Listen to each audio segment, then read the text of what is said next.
Ajit Pawar nationalist congress party NCP senior నాయకుడు 2023 July నుంచి మహారాష్ట్ర ఉప ముఖ్యమంత్రిగా పనిచేస్తున్నారు ఆయన.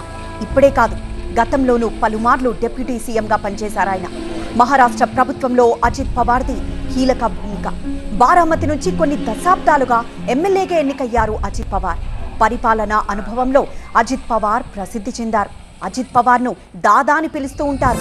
1959 జూలై 22న అహ్మద్నగర్ జిల్లాలో జన్మించారు ఆయన. 1982లో మొదటిసారిగా అజిత్ పవార్ రాజకీయ ప్రవేశం చేశారు. 1991లో ఎంపీగా గెలిచారు అజిత్ పవార్. 95లో తొలిసారి ఆయన ఎమ్మెల్యే అయ్యారు.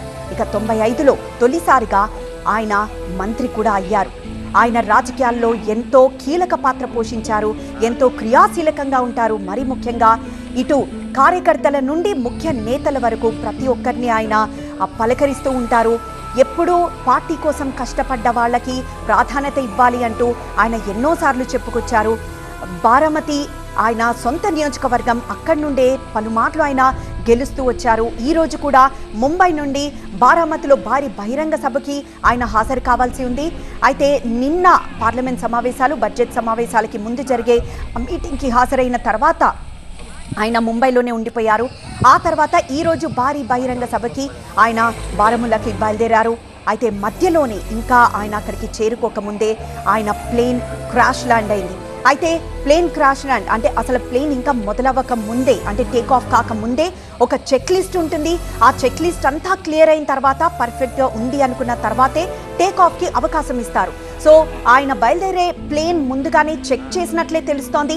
కానీ ఆ తర్వాత తలెత్తిన సాంకేతిక సమస్యతో మధ్యలోకి రాగానే ఒక కొండ ప్రాంతంలో, పొలాల ప్రాంతంలో ఒక్కసారిగా ప్లేన్ సాంకేతిక సమస్యతో కుప్పకూలినట్లు తెలుస్తోంది. ఈ ఘటనలో వెంటనే కుప్పకూలిన వెంటనే ఆ ప్లేన్ నుండి ఒక్కసారిగా అగ్నికీలలు ఎగిసిపడ్డాయి. దట్టమైన పొగలు అలుముకున్నాయి. అక్కడి స్థానికులు అక్కడికి వచ్చేసరికే సగం వరకు ప్లేన్ కాలిపోయింది. ఆ తర్వాత సహాయక చర్యలు చేపట్టినా కొంత ఇబ్బందికర పరిస్థితుల్లోనే అక్కడున్న వాళ్ళనైతే రక్షించగలిగారు. వెంటనే హుటాహుటిన వాళ్ళని ఆసుపత్రికి తీసుకెళ్లారు. కానీ అందరూ చనిపోయినట్లు అక్కడి డాక్టర్లు ప్రకటించారు. ఈ ఘటనలో అజిత్ పవార్ కూడా మృతి చెందారు. అయితే అక్కడికి నేతలు ఇప్పుడిప్పుడే చేరుకున్నారు. ఆ ఘటనా స్థలానికి చేరుకొని ప్రస్తుతం మనం ఘటనా స్థలం దగ్గర దృశ్యాలు కూడా చూస్తున్నాము. దట్టమైన పొగ ఇంకా వస్తూనే ఉంది. కనీసం శకలాలు కనిపించని పరిస్థితి కనిపిస్తోందంటే అది ఎంత ఘోరమైన ప్రమాదమో మనకు అర్థమవుతుంది. ప్రస్తుతం ఘటనా స్థలంకి పోలీసులు చేరుకున్నారు. క్లూస్ టీం చేరుకున్నాయి. డీజీసీఏ కూడా ఒక ప్రకటన రిలీజ్ చేసింది. అందులో ప్రయాణిస్తున్న మొత్తం 6 మరణించినట్లు తెలుస్తోంది. ఆ 6లో 2 పైలట్లు ఉన్నారు.